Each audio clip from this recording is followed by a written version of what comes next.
Hello বন্ধুরা, দেখতে পাচ্ছেন আমি এখন আছি আফ্রিকার মোজাম্বিকে, আছি আমার হাক্কুর সাথে।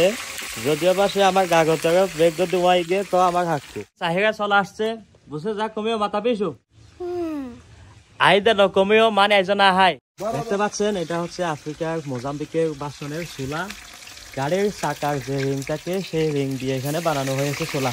আধা বস্তা কয়লা এই একটা চুলার ভিতরে যায়। তো এটা বলা হয়ে থাকে যে আমাদের এখানে ঐতিহ্যবাহী বা ট্রেডিশনাল চুলা। যখন বড় সড়ো আয়োজনের কোনো খাবার দাবার রান্না বান্না করা হয় তখন এখানে মানে আমরা ইলাই এখানে রাঁধি আগে, তারপর আমরা ইলাই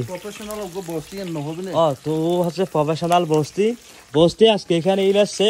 এদিকে ঠ্যাং আছে, লাং আছে, এদিকে উল্টে নউল্টে সবকিছু আছে। বস্তি কার্যক্রম তার পেট দেখলে বোঝা যায়। তবে 1 মাসে 42 কেজি ওজন কমানো আবার হাঁকু, সবাই তার জন্য দোয়া করবেন। হয়েছে বেলা কেটে দাও।